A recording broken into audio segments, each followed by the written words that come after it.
Hello, it's Monica from Crafting with Quilling, and I hope you have absolutely fabulous day. In today's video, I'm going to show you how to create a different pop-up bridge card. If you haven't tried this one yet, this video is for you. For my project, I'm going to use Dreams at the Beach collection from Relatively Thoughtful. It is a digital collection, and if you like some of the design papers, you can print it as many times as you want. And I left the link in the description down below. However, if you want, you can use any collection from your stash to create today's project, and that will be perfectly fine. I really like this collection because it always gives me that summer vibes, and I think it is perfect for today's project. So here I've got my scoring board and 7 by 10 inches white card, and I'm going to score it exactly at 5 inches. When this is ready, that will be the card base for our project. Super simple, right? So now, when this is ready, we need another piece of white card, and I'm going to use 300 GSM white multi-purpose card. So this way, our project will be very sturdy. So I've got 5 inches by 13 inches white card, and I'm going to score it at 1 inch, 2 inches, 3 inches. Then I'm going to rotate it 180 degrees and do exactly the same. So I'm going to score it at 1, 2, and 3 inches. Now it is time to fold and burnish all those score lines. Super quick and simple so far, right? So now decisions. You have to decide how do you want to decorate your card. And when this is ready, I decided to use some craft card because when I think about this Dreams at the Beach collection, I think about vintage style as well. And I think craft card is perfect for it. So as you can see, with the side panels here, we do have a little bit of dimension. And that's exactly what we get when we create that pop-up bridge card.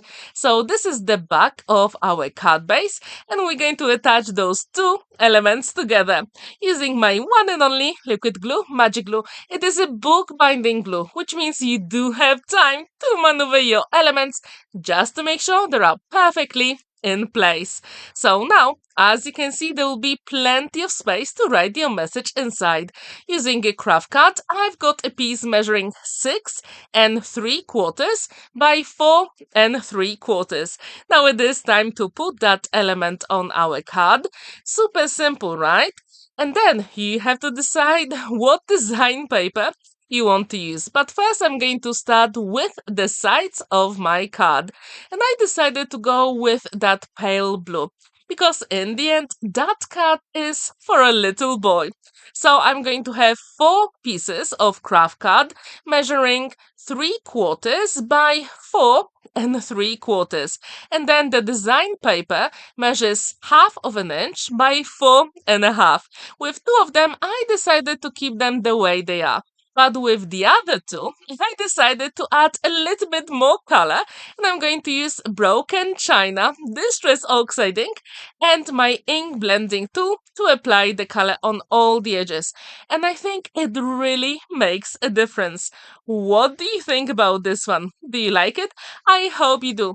And if you haven't seen my other pop-up bridge card with summer vibes, the link is at the top right corner, and I'm also going to leave it at the end of this video so you can check it out. And to be honest, I was inspired by Paper Mona on YouTube, Monica, and I really loved her pop-up bridge card. She created a wedding card, and I thought that is such an amazing fancy fold, and I really wanted to give it a go. So if you want to check her tutorial, I left the link in the description down below. Also, in the description down below, I left some links to Relatively Thoughtful, which you can check. Now it is time to choose the design paper. And I really wanted something bright and beautiful. So I've got the design paper with seashells. And this one is 4.5 by 6.5 inches. But first, I decided to decorate it even more. So I've got a cutting die from Creative Expressions, and I'm going to use one of the design papers to cut from it. But as you can see inside of the packaging, you also have some inspiration, which I think is really cool. Now I decided to use those seahorses. I really like them, and I think that will be perfect for a little boy, right? If you agree with me, please let me know in the comments down below. As you can see, that pocket literally disappeared on the shirt. So why not use a little bit of Distress Oxide ink in broken china color and apply the color on all the edges. If you would like to check any of the products I use in today's video, you can check the description down below. And I do think that actually distressing all those edges really makes a difference. And now for even more contrast, I'm going to add some price ribbon as well. When this is ready, then we can start assembling the card together. As you can see, I decided to put that shirt on the background paper because it is a little too big. Now I created a name of the recipient with the seashell background, and also I created a shadow effect using my canvas workspace and ScanNCut machine. And I have to say that ScanNCut machine was the best decision in my crafting journey. I really love it, and I can personalize any project that I want. So if you have ever thought about getting ScanNCut or Cricut machine, please do it. I'm pretty sure you will love working with your machine. Now it is time to assemble the elements together, and as you can see, there are some elements coming off, but we're going to trim it later.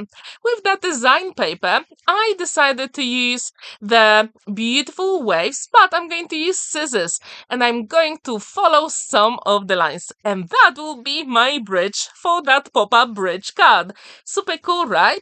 So I do encourage you to look at your design papers or cutting dies. I'm pretty sure you can use a variety of your tools to create amazing bridges, because with bridge card you can create any bridge that you want.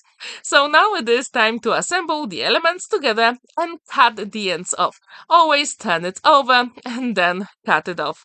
So, when this is ready, with the bridge I created with the waves, I thought it is a little bit too flimsy. So there is always a way to add even more strength to your elements. So this way, just to make sure everything will match beautifully on my card, I'm going to use the same craft card I use for the side panels and the border on in the middle of the card.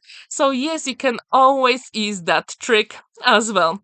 As you can see, I'm putting all the elements on the card because I can maneuver them with my liquid glue. So now I'm going to use that craft card and I'm going to add here the wave. Super quick and simple, right? So you don't really need any dies to create your bridge. And I really encourage you to check what's in your stash. I'm pretty sure you do have some absolutely amazing elements. And very often we don't really think about them as to create the bridge. Like in this case, waves, right? So now I'm just following the lines of the waves to create a tiny border using that craft card. And as you can see, I still have that white element at the bottom, so I'm going to use my trimmer to get rid of it. Super quick and simple. So now it will be time to see how everything looks like together. So it is time to use the trimmer, and I'm going to use my Guillotine from Crafter's Companion. It is my go-to whenever I have to create very quick mats and layers for my projects. So using my liquid glue, I'm going to assemble the elements together. So this cut all together is super simple to create. So if you have never ever created a pop-up bridge card, please give it a go. I'm pretty sure you'll be very happy with the result. And there are so many possibilities with that fancy fold style. So if you haven't heard about Relatively Thoughtful, where I've got this collection from, check the description down below because I left the links to Craft World website, Facebook, and also RT Create, Make and Share group. Which means if you have any of the relatively thoughtful design papers, you can share your makes there.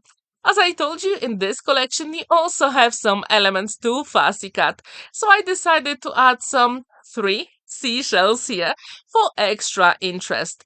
And I think that will be enough for this card. So what do you think about this color combo? Because that blue is very pale, but I think it is amazing for that vintage style card for a boy. Please let me know what do you think about these colors. And if you like this style, I really would like to see your take on this fancy fold. There is plenty of space to write your message inside, and the card stands proudly on the flat surface.